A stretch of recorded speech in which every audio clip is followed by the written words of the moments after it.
Então, boa tarde, pessoal. Dando continuidade às nossas conversas sobre pós-modernidade, hoje eu trouxe para a gente, tá certo?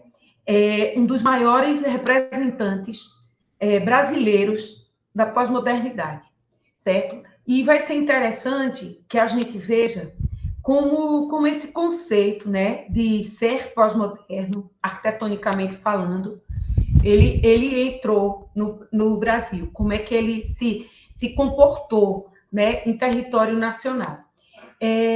Como representante desse momento brasileiro, tá certo?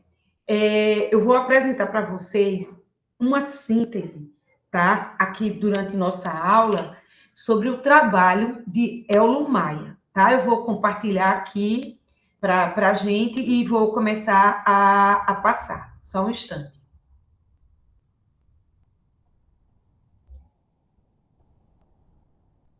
Então, Eulo Maia, tá certo? Foi um arquiteto mineiro, tá?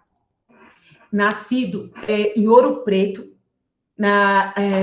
em 1942, tá certo?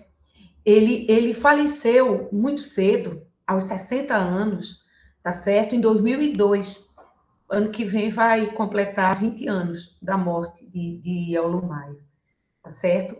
E, assim, ele foi uma pessoa altamente irreverente, inquieta, muito criativo, polêmico, tá certo?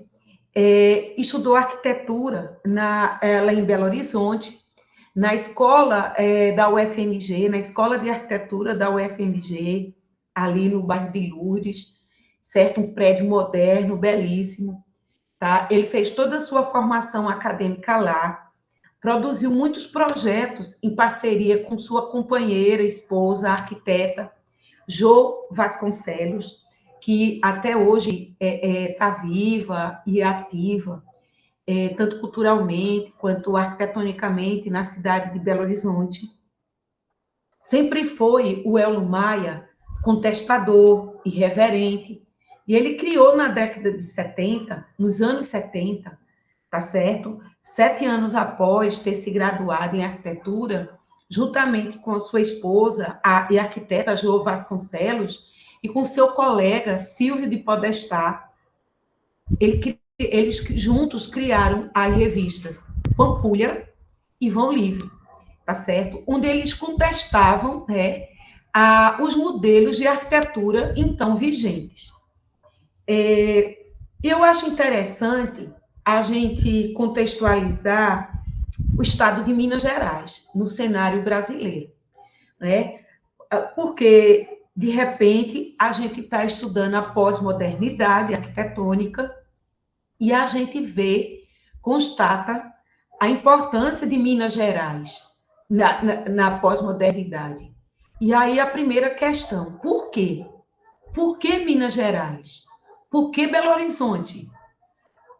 Por que Belo Horizonte recebe e abraça de uma forma tão calorosa a pós-modernidade norte-americana e europeia, mas principalmente norte-americana, né? Plantada, criada, originada com os discursos teóricos e práticos de Robert Venturi, de Michael Graves e Charles Moore. Por que Minas? Então, é interessante que a gente retome o que é a arquitetura mineira, né, no cenário brasileiro. E nós que somos brasileiros, que estudamos o patrimônio brasileiro, a arquitetura moderna, barroca e todas as suas linguagens, a gente sabe que Minas teve uma importância fundamental na história da arquitetura brasileira durante o Barroco, não é? O Barroco mineiro, ele se sobressaiu no cenário internacional com com soluções bem típicas, bem próprias, bem específicas da região da mineração, se diferenciando do barroco litorâneo, do barroco que vinha e era produzido em Salvador, da Bahia, em Recife, Pernambuco, São Luís, no Maranhão, certo? Ou no Rio de Janeiro, que eram capitais, tá certo? Litorâneas, que pegavam a influência direto da Europa naquela época.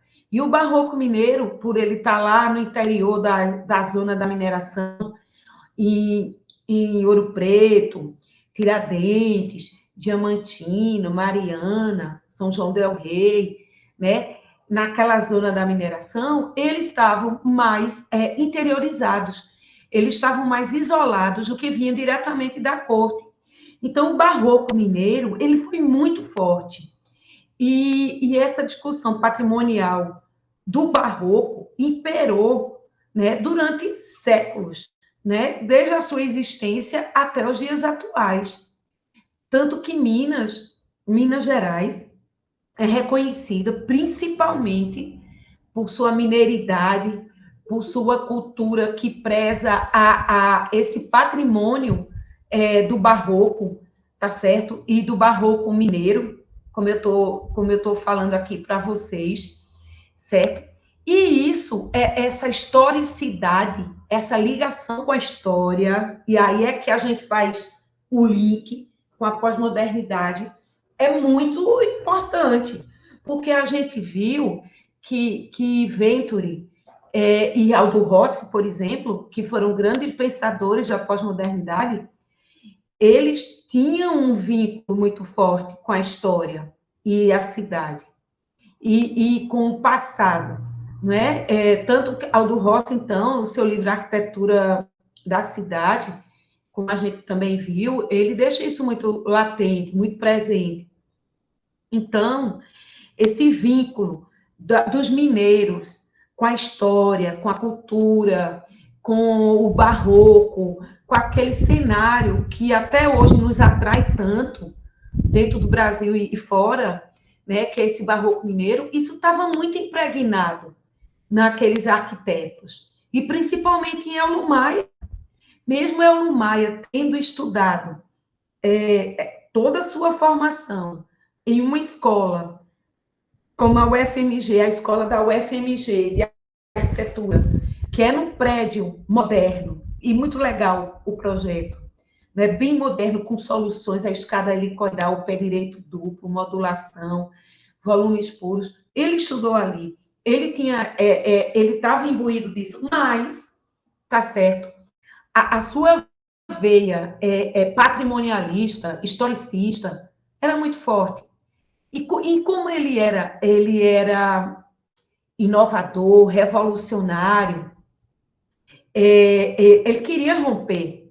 E ele queria, quando viu, leu e sabia do que estava acontecendo, desde o final da década de 60, durante todos os anos 70, tá certo? Quando chega em 80, nos anos 80, porque o pós-moderno no Brasil, ele chega, né, digamos assim, atrasado uma década em relação à produção norte-americana, à produção europeia, tá? O que acontece?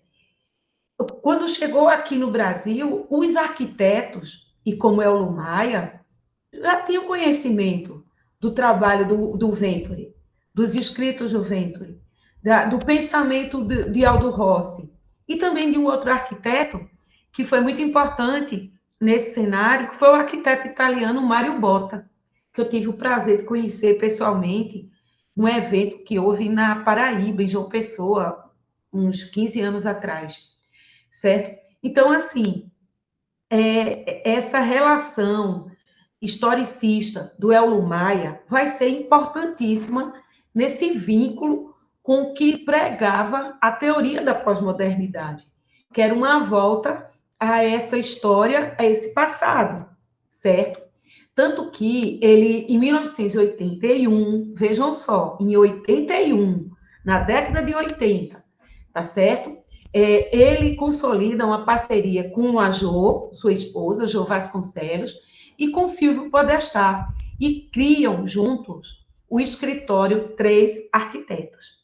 Gente, esse escritório, ele vai polemizar, ele vai fazer obras totalmente pós-modernas no Brasil.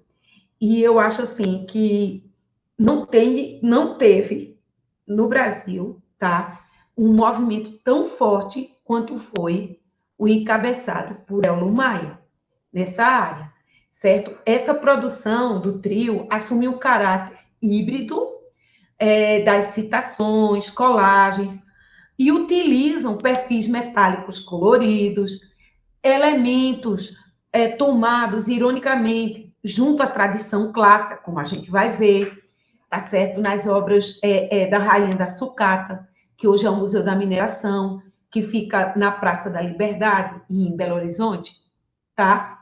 E, mais uma vez, reforçando que a influência maior vai ser de Robert Venturi e de Mário Botta na sua formação. Ele tem várias obras que chamam a atenção da gente nesse olhar sobre a pós-modernidade de Elomar. Mas aqui eu destaco três exemplares que eu acho que são fundamentais para a gente fixar. Uma é a de 1983, a Casa Arquiepiscopal de Mariana, uma cidade histórica, do lado de Ouro Preto, a gente vai ver. Outro projeto é o de 84 a 85, que é o Centro de Apoio Turístico Tancredo Neves, que hoje a gente chama Rainha da Sucata, né, que é o Museu da Mineração atualmente, e que está ali no coração, né, de BH, no entorno, numa esquina da Praça da Liberdade, que é assim, um cartão postal de Belo Horizonte, por abrigar um rico acervo de todos os períodos.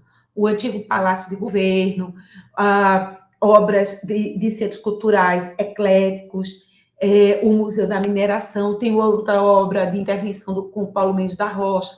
Então, é uma área bastante rica, a Praça da Liberdade, em Belo Horizonte, e que a Rainha da Sucata, como foi assim apelidada esse projeto de Ello Maia, se encontra. E a outra obra que a gente também vai ver é o Centro Empresarial Raja Gabalha, certo? Que é um prédio que faz uma nítida referência à ironia, às brincadeiras, né, às releituras, à inserção de elementos lúdicos, digamos assim, num projeto arquitetônico contemporâneo, tá certo? Que a gente vai ver como eles atuaram lá em Belo Horizonte. E aí, para começar, e assim vocês sentirem um pouco dessa trajetória de Ello Maia, eu vou mostrar aqui para vocês um exemplo que eu acho muito peculiar, sabe?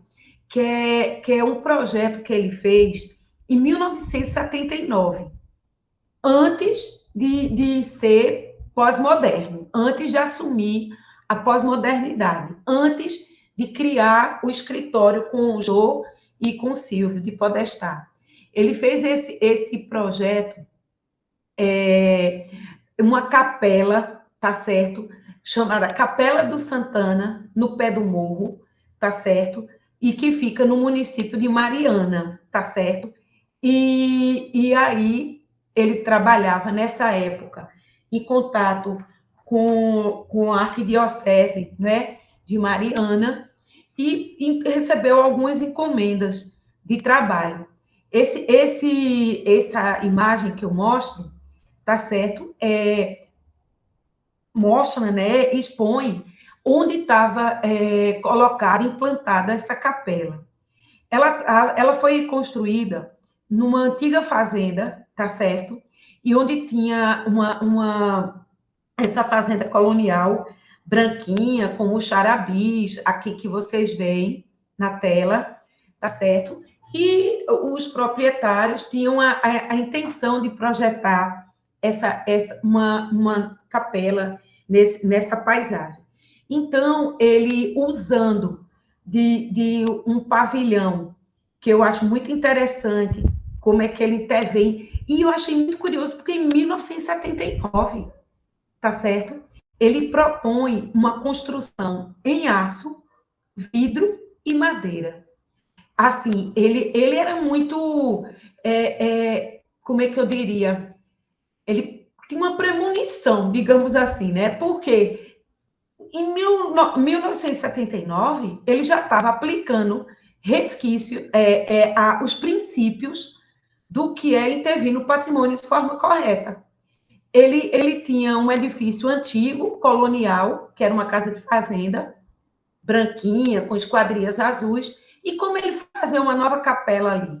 Então, ele faz, usando de princípios, sem nem saber, né, de distinguibilidade, reversibilidade que o Brand propaga, e que a Beatriz Kiel também divulga bastante em seus escritos aqui no Brasil, ele propõe essa intervenção no patrimônio com aço, tipo um aço cortem, vejam só, tá certo?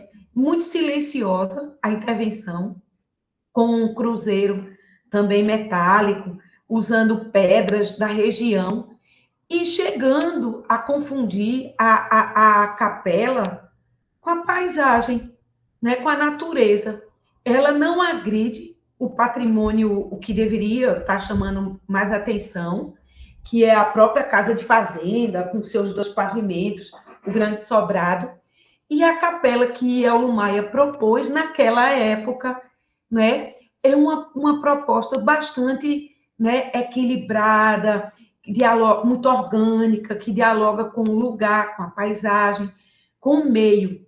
E a tectônica dessa obra, né, ela usa de materiais locais, como a pedra, a madeira, trazendo apenas o aço em colunas para desenvolver esse projeto que foi assim, que eu acho que é um projeto que a gente tem que deter mais atenção, sabe?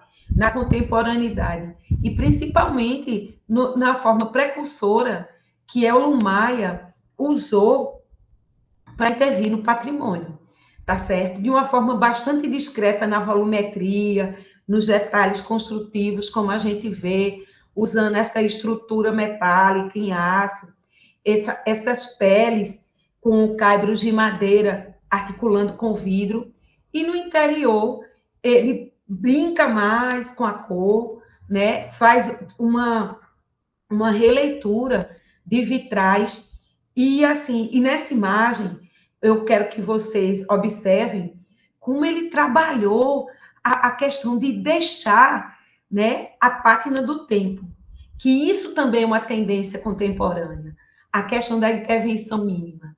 Eu achei muito legal, porque, gente, em 1979, onde todo mundo estava pregando falso histórico, o Eulo Maia preserva uma antiga construção que existia ali, de uma antiga capelinha que estava em ruínas. Ele preserva totalmente essa casca, como vocês estão vendo, deixando a pátina do tempo, o reboco caído, a textura dos tijolinhos, tudo ali, mas que joga esse grande abrigo, né, recriando um novo espaço e tendo essa leitura que a gente vê aqui hoje, tá certo? Então, é sim uma obra precursora, é uma obra que eu acredito da maior importância dentro da discussão patrimonial, e considerando que hoje a gente está no Dia, né, Nacional do Patrimônio, trazer essa obra é bastante simbólica nessa discussão. Um outro projeto que ele desenvolveu para a Arquidiocese de Mariana, né? Mariana fica muito próximo à cidade de Ouro Preto, ali fica a meia hora da cidade de Ouro Preto, tá certo? É uma cidade também barroca, com muitas obras, 2 igrejas belíssimas, um casarinho incrível, totalmente preservada, e ele recebe a incumbência, a encomenda de fazer uma intervenção, né, para um novo espaço da arquidiocese lá em Mariana. Então, ele intervindo nesse centro histórico, e a fim de não criar, né, ele podia ter criado um falso histórico aí, mas ele era tão reflexivo, consciente, né, que ele faz essa intervenção usando aço, tá certo? Uma estrutura metálica, tá? E preserva a leitura, né, desses panos de fachadas para não descaracterizar a leitura da paisagem do conjunto. E ele faz uma intervenção de uma forma bastante pontual, bastante silenciosa, como a gente vê nessa imagem aqui de baixo, nesse detalhe, né, de criar esse pano cego da volumetria, dialogando com o muro antigo que já existia, tá certo? E trabalha um telhado de 4 águas apoiado numa estrutura metálica. E aqui a gente vê o detalhe, né, dessa intervenção, onde ele propõe esse engate estrutural, tá certo? Que vocês estão vendo, e também a abertura das janelas, aí ele faz se reporta a questão histórica, né? E aí traz os elementos historicistas para essa composição. E aí eu digo para vocês, lembrem-se do que o Aldo Rossi fazia, né? E fez no quarteirão lá de Milão, naquele edifício que eu mostrei. Então, assim, a gente vê, a gente observa que Euler Maia tinha conhecimento do que estava acontecendo no mundo, né? Do que estava passando em termos de manifestação, e principalmente na Itália, porque ele, como seguidor de Mário Botta, que por sua vez era, digamos assim, da escola do pensamento, da filosofia, da ideologia de Aldo Rossi, o Euler Maia traz isso para o Brasil, tá certo? Agora, essa obra que eu estou mostrando agora é a grande polêmica, né? E foi assim, eu me lembro, porque eu estava recém-formada em 1984, certo? Eu tinha me graduado em dezembro de 83, aqui na Federal de Pernambuco, e essa obra do apoio turístico Tancredo Neves, na época, foi assim, a novidade, foi o boom, foi a bomba, certo? Em termos de Brasil. Porque foi uma primeira obra revolucionária, polêmica, construída, de fato, com a linguagem pós-moderna no Brasil, certo? Muitos críticos botaram o nome dela de forma pejorativa de Rainha da Sucata. Na época, passava uma novela na Rede Globo chamada Rainha da Sucata, que, se eu não me engano, se não me falha a memória, tinha Regina Duarte, Lima Duarte também, e contava a história de uma mulher que tinha uma sucata, que ficou milionária, trabalhava com ferro velho e tudo mais. E ela era chamada Rainha da Sucata. E esse edifício, então, a crítica, os jornalistas, os arquitetos, brincando, tirando onda, né, com a cara de Euler Maia e a sua coragem junto com sua equipe, com o Silvio e com a Jo, apelidaram o edifício de Rainha da Sucata. E isso tomou conta dos jornais, das revistas da época. Não se tinha a internet como se tem hoje, né? As redes sociais não funcionavam assim ainda, certo? Mas isso virou, assim, a notícia. E todo mundo ficou muito curioso para conhecer esse edifício. Eu mesma. Então, eu disse assim, não, eu tenho que ir lá em BH para ver, né? E foi legal porque eu estudei em Ouro Preto, eu fiz uma das minhas especializações em arte e cultura barroca em 1986, lá em Ouro Preto. Então, eu passei 3 meses em Minas, certo? E pude presenciar, vivenciar de perto as duas questões, tanto do barroco mineiro, né, que eu sou especialista também nessa área, e quanto da arquitetura contemporânea, pós-moderna, de Euler Maia e de equipe, porque isso estava na cidade. E imagina fazer um projeto desse, enorme, porque ele é enorme, ele toma todo o quarteirão, certo? Em pleno centro histórico de Belo Horizonte, porque do lado dele aqui está o Palácio do Governo, um edifício eclético. Do outro lado, também, a antiga Secretaria de Educação. tudo, aqui é um conjunto eclético, né? E tem uma obra aqui também, quase X, com a Rainha da Sucata, do Niemeyer, que é o Mini Copan, que tem lá em BH. Então, é assim, essa praça é um acervo arquitetônico, paisagístico, né, urbanístico, importantíssimo na cidade de Belo Horizonte. E como eu falei para vocês, Minas, ela tem essa cultura forte, essa mineiridade. Então, isso foi uma provocação muito grande, né? Mas ele contava com apoio. Ele contava com apoio das instituições para fazer essa inovação, senão ele não tinha feito, né? E aí, nesse projeto, que eu quero que vocês fixem bem, como o maior exemplar do pós-moderno brasileiro, certo? Ele usa estrutura metálica, ele usa chapas metálicas, elementos, barras, certo? Cor, geometrização das formas, e, claro, fazendo, se reportando aos mestres norte-americanos que a gente já viu aqui, né? Como Charles Moore, como o Robert Venturi, como o Michael Graves, certo? Nesse uso da cor, nessa retomada de elementos geométricos, tá? E aqui a gente observa. E cada fachada é de um jeito, tá? Não existe racionalidade no edifício, não existe harmonia, digamos, entre cada fachada. Cada fachada foi resolvida de uma forma independente, tá certo?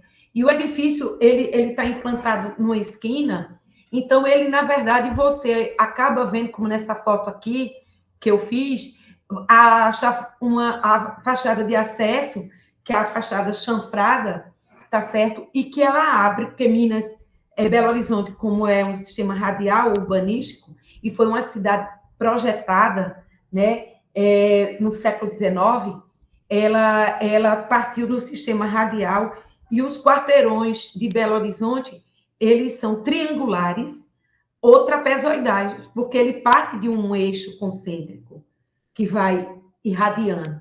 Então, ele trabalha esse lote, tá, de forma trapezoidal, com 4 fachadas, né? E como vocês estão vendo, uma fachada não tem relação com a outra, tá certo? E ele faz aqui nesse desenho que eu coloquei ao lado da foto, vocês veem a fachada lá, lateral, que é um arranjo com frontão, com módulos, submódulos, tá certo? Com pilares. Agora, é um espaço que vocês vão ver já já, muito cenográfico, e que mistura muitos materiais construtivos, cores, tá? Tem cerâmica, tem ferro, tem de tudo, vocês vão ver. E aqui, né, estudos que ele se inspirava para fazer esse projeto. E aqui, nessa imagem, um detalhe de uma das fachadas. Isso aqui que vocês estão vendo, minha gente, é um plano de uma das fachadas do edifício, onde ele é todo modulado por chapa metálica, fazendo essa montagem. E trabalha uma chapa marrom, que lembra um pouco um ascortem, e um volume curvo pintado de azul celestial, tá certo? E um coroamento com um tubo. Quer dizer assim, e aqui nessa textura que vocês estão vendo, preto com branco, são cerâmicas. Vou mostrar aqui mais um detalhe para vocês verem, né, como é que foi essa composição artística, digamos assim, dessa volumetria pós-moderna de Paulo Maia, tá? Com esses elementos. E ele usa a cor de uma forma muito profusa. O vermelho fica presente tipo, uns corrimãos de proteção do edifício, tá certo? Ele faz um detalhe de umas bases, como se fosse da ordem, né, digamos, do edifício. Ele faz uma brincadeira, entende, com a história da arquitetura e a contemporaneidade, e usando os materiais tão queridos, tão presentes na arquitetura mineira contemporânea, que é o aço, né? Minas Gerais, uma das principais economias de Minas, é a mineração, né? Então, as companhias mineradoras que tem ali, tanto que hoje esse espaço é o Museu da Mineração, tá? Mas antes ele era um espaço cultural. E aqui vocês veem, né? Ele sofreu uma intervenção paisagística, plantaram-se muitas árvores em volta desse edifício. Sempre estou em Belo Horizonte, estou indo menos agora na pandemia, por conta né, de não estar tendo os eventos de forma presencial, mas a nossa relação com a UFMG, com a Escola de Arquitetura, com o IES, com os seminários de patrimônio que o Leonardo Castriota organiza, o Arquidoc, o projeto de paisagem, tudo, né? Então, a gente está sempre lá. Então, assim, é um edifício que eu conheço bem, digo para vocês, tá certo? E que até hoje, depois de tanto tempo, 40 e poucos anos de existência, né, ele ainda nos provoca demais, tá certo? Eu ainda fico instigada com essas soluções, como essa, por exemplo, que tem de uma laranja, né? Uma laranja, uma escultura de uma laranja cortada assim, que não é nada, é apenas um elemento decorativo. E que essa laranja, digamos, está lá fazendo um diálogo com uma reprodução de uma ordem clássica, e misturando cor, sobreposições, enfim. Aconselho a todos conhecerem, quando forem a Belo Horizonte, a Rainha da Sucata, na Praça da Liberdade, porque é um dos maiores exemplares dessa pós-modernidade lúdica, historicista, irreverente que a gente tem visto desses arquitetos como provocação à modernidade, então, que eles estudaram e que eles viam nas suas cidades. Um outro projeto que eu trago do Elmo Maia, e aqui ele está mais sério, está mais austero, mas, assim, eu digo isso porque Elmo Maia era irreverente, era brincalhão, era boêmio, ele gostava de beber, ele virava à noite, ele era da boemia, dos botecos de Minas Gerais, certo? De Ouro Preto, de Belo Horizonte. Inclusive, ele infelizmente faleceu devido a esses exageros, né? Ele teve uma cirrose e infelizmente nos deixou tão cedo, porque ele era uma pessoa realmente inovadora. E o seu grupo, o Silvio Podestá, eu tive o prazer de conhecer em congresso, tanto lá em Belo Horizonte quanto em Teresina, que eles foram dar palestra. A Jo Vasconcelos, lá em Belo Horizonte, que é muito envolvida com a questão cultural de Belo Horizonte, eles dois ainda continuam, né, aí na luta. E Elmar, infelizmente, nos deixou pela sua fragilidade com a bebida. E nesse projeto do grupo escolar, que ele também desenvolve várias escolas, ele faz assim, uma referência, né, ao tijolo cerâmico, à abóbada. E essa abóbada, essa cerâmica, essas soluções nos lembram muito, né, a arquitetura medieval. Então, ele volta a um medievo, né, para fazer esse projeto dessa escola. A planta, vejam que é uma planta muito clássica, não é? É uma planta que lembra as igrejas, os mosteiros medievais. Então, é assim, ele aqui volta, né, ele faz um pós-moderno historicista, tá certo? E trabalhando, que isso era muito comum também nessa época, era modular o piso, paginar o piso, sabe? Fazendo tramas. E isso a gente vê muito em Roma, em Nápoles, nas ruínas italianas, porque a arquitetura italiana, e eu lembro que isso também me marcou muito nas minhas visitas à Itália, era ver esse desenho de piso, sabe? E eu confesso para vocês que, como arquiteta, eu também tive essa minha fase, sabe? E fiz muitos detalhes de paginação assim. E influenciada também pelo Elmo Maia. E indiretamente pela Itália, tá certo? Essa paginação, usando losangos, gregas, barras. A gente fazia muito isso nos anos 80. E Eulo Maia, né, com essa arquitetura, onde a gente vê agora um detalhamento da cerâmica, esse jogo, esse ritmo de abóbadas, né, que ele cria para cada parte da escola, essa materialidade medieval é bastante interessante. E aqui nessas imagens, é assim, quando eu vejo isso, eu assim me lembro também de uma obra que eu visitei em Cuba, em Havana, que foi um grupo italiano que fez nessa mesma época, certo? Um grande conjunto cultural lá em Cuba, nessa mesma linguagem. Então, quer dizer, você vê que Eulo Maia, ele tava com contatos muito fortes, né, com o movimento italiano.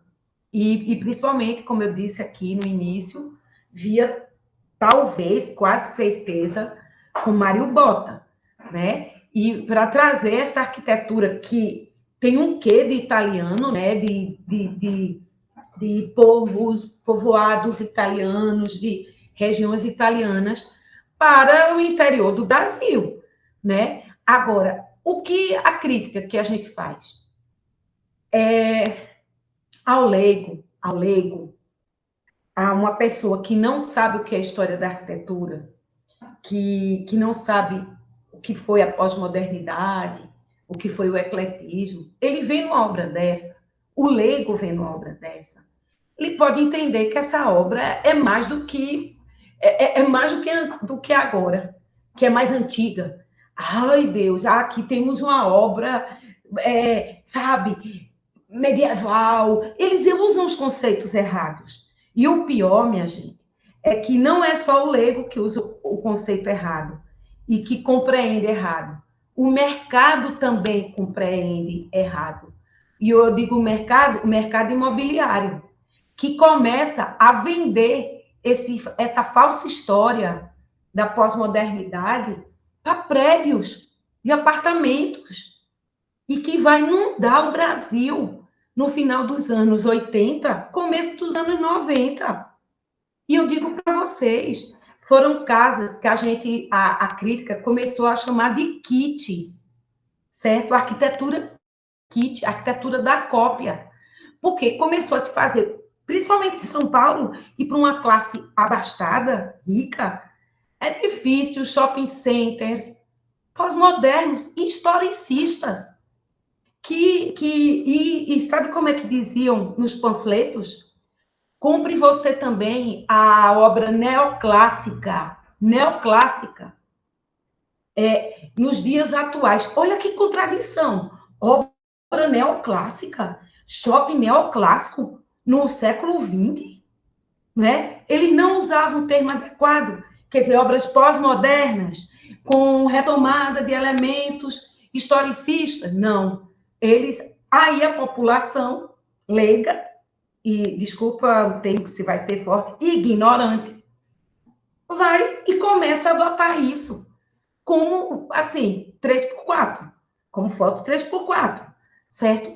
E aí o perigo, né, é que começam a aparecer obras que não tinham uma discussão ideológica, filosófica, né, ou de mudança, como havia no trabalho de Eulo Maia.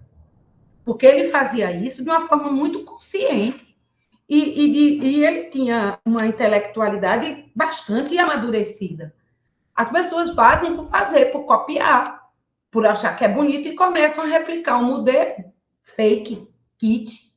Isso é a crítica, tá certo? E a gente vê isso através dessa imagem que eu estou mostrando aqui para vocês, que é uma colunata, certo? Do nada, sem função nenhuma, com colunas amarelas, azuis, celestiais, verde, branca, contrapondo-se a esse cenário, digamos assim, né, medieval em Minas. Medieval em Minas, olha que absurdo, né? Porque Minas, ela foi consolidada como colônia portuguesa, como vínculo de Portugal durante a mineração. Antes era um sítio indígena. nada a ver com o medieval europeu, ok? Então, e a partir dos anos 80, certo? Depois que ele faz a Rainha da Sucata, ele engatilha, certo? Uma série de projetos de grandes edifícios, edifícios comerciais, edifícios empresariais no centro de Belo Horizonte, como o Centro Empresarial Raja Gabalha, certo? Como o Condomínio Office Center, tudo já no final dos anos 80. O edifício Le Corbusier, que eu vou mostrar para vocês, e a Fashion Center, tá? Esses já na década de 90. Ele vai valorizar, ele vai se caracterizar por valorizar a cobertura dos volumes, tá certo? Desses grandes volumes arquitetônicos, através de materiais, texturas, cores variadas, tá certo? Como esse edifício, que é o primeiro que eu mostro, o edifício Le Corbusier, certo? Eu acho, ele bota o nome nesse edifício Le Corbusier, como ele sabia que Le Corbusier era também artista plástico, pai do purismo, desenhista nato, né, Le Corbusier. Então, ele faz uma homenagem a Le Corbusier. Olhem só isso, botando no arremate do edifício uma torre, que é um lápis de cor. E ele faz, assim, uma brincadeira, né? Ele faz uma arquitetura do próprio edifício, uma planta, digamos, mais racional, modulada, tudo mais. Mas as fachadas, certo? Vão ser altamente lúdicas, provocativas e irônicas, como vocês estão vendo aqui. Abandona, de certa forma, as janelas horizontais, tão queridas a Le Corbusier, e opta pelas típicas janelinhas quadradas, né, da pós-modernidade, nos quartos e tudo mais. O coroamento do edifício, que é um dos elementos fortes na pós-modernidade, ele joga esse escalonamento de espaços, arrematando com essa torre, tá? Que vocês vão ver melhor aqui. Eu quero que vocês visualizem muito essa imagem, porque ela diz muito o que foi a pós-modernidade no Brasil. E que talvez muitos de vocês, alunos bem jovens, estavam nascendo nessa época, né? Vocês eram criancinhas nessa época.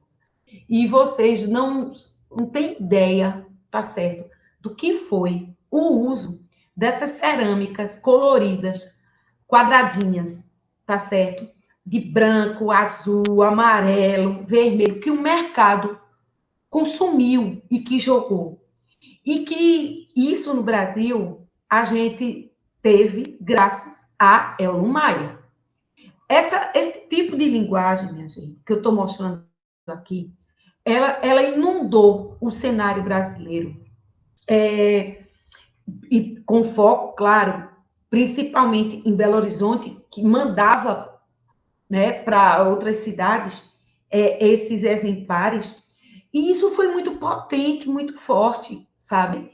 E agora, era uma arquitetura que a gente via que não era apenas brincadeira, não era, porque é uma arquitetura com qualidade, e a qualidade projetual construtiva, apesar da ruptura da linguagem e do tratamento, tá? Ela tinha pontos muito fortes, como, por exemplo, vocês podem constatar, né, nesse detalhe dessa fachada. Quando você vê a riqueza plástica do detalhe que a Maia usou aqui, da criatividade, para rasgar essa fachada, para procurar criatividade. Eu acho que eles estavam meio que cansados, sabe? Da rigidez, talvez, da modernidade, que eu particularmente prezo tanto. Mas eu entendo que também era uma forma de provocar, uma forma de romper, né? E aí a gente vê nesse outro projeto, que é o projeto do Centro Empresarial Raja Gabalha, de 89 a 93, em Belo Horizonte, tá certo? Um grande complexo tá? Um empreendimento imobiliário, porque é enorme, ele toma 2 quadras e ele projeta um bloco, como vocês estão vendo, e ele espelha esse projeto, tá? E ele é arrematado por torres, tá? Que são unidas através de um passadiço. O que é um passadiço? O passadiço é esse elemento vermelho que eu estou mostrando aqui na fotografia, e que ele foi muito usado na arquitetura colonial. Em Diamantina, tem uma obra belíssima, barroca, né, que a edificação é interligada a outra rua através dessa ponte coberta. E essa ponte coberta, que a gente chama passadiço, ela foi usada no período colonial barroco mineiro, sim, foi retomada na modernidade, com obra, por exemplo, do Niemeyer nos ministérios em Brasília, que o volume principal é anexado a outro através de passadiços, e o Euler Maia, no projeto do Centro Empresarial, quando ele conecta os dois edifícios, não em todos os andares, mas em alguns andares, através desse passadiço. E aí vocês vão ver plasticamente, né, essas influências, digamos assim, com a história. Ele, quando nos esboços de projetos dele, procurando, e aqui tem a assinatura dele, né, Eulo, que era um artista, ele desenhava, pintava, escrevia, ele era genial, Eulo Maia, né? Então, ele faz aqui uma menção ao estar projetando aqui a cidade, ao centro empresarial, as igrejas barrocas mineiras. Então, ele usa do frontão, ele usa da torre cineira, só que para um edifício contemporâneo. Eu acho que a cultura, a memória patrimonial estava muito forte em Eulo Maia, sabe? Eu acho que ele encontrou, na pós-modernidade, um caminho para evacuar, para tirar de dentro dele toda essa releitura, esse olhar que ele tinha sobre o patrimônio. E ele trouxe de uma forma diferenciada isso, certo? E o bom é que ele conseguiu construir esses edifícios, né? Ele conseguiu tirar do desenho, primeiro ele extraiu do seu inconsciente, seu processo criativo, depois ele tentou viabilizar concretamente a construção desse sonho, dessas ideias, concebendo edifícios nessa leitura. Então, é interessante também a gente ver isso. Não só criticar, mas foi um retrocesso em relação à modernidade, em termos de limpeza, em termos de voltar ao ornamento, foi. Isso a gente não pode negar. Mas quais são os aspectos positivos disso? Né? A gente tem que pensar também por esse olhar, nesse prisma, tá? E aqui, um outro projeto é o condomínio Office Center, que eu também falei para vocês, e vejam que a pós-modernidade brasileira, de Eulo Maia, comparando com o que a gente viu por aí, não ficava atrás, não, certo?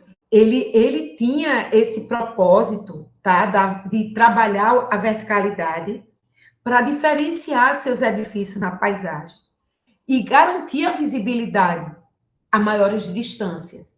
Ele queria inovar, ele queria marcar a paisagem, ele queria dizer, olha o que a gente está fazendo aqui.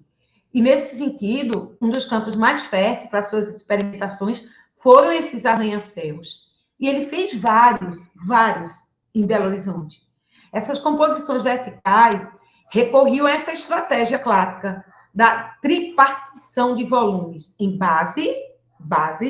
a base do edifício, que ele trabalhava os primeiros pavimentos, o corpo, que eram os pavimentos tipos, e o coroamento. Então, essa tripartite composicional de base do corpo, né, que a gente chama fuste na ordem, e do capitel, que é o coroamento, isso é muito clássico.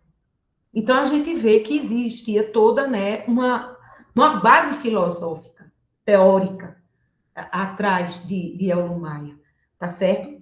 E esse recurso na arquitetura de Eulo Maia permitia que o programa, né, fosse trabalhado nesse embasamento de uma forma assim com maior liberdade e no corpo do edifício, tá certo? E mostrando mais exemplares dessa vontade dele de marcar a paisagem, de estar presente ali, é o edifício um fashion center, que ele faz e reveste toda a fachada com essas pastilhas coloridas, né? E partindo desse pensamento da base, do corpo e do coroamento. E aqui a gente vê detalhes, né, dessa arquitetura. Olha,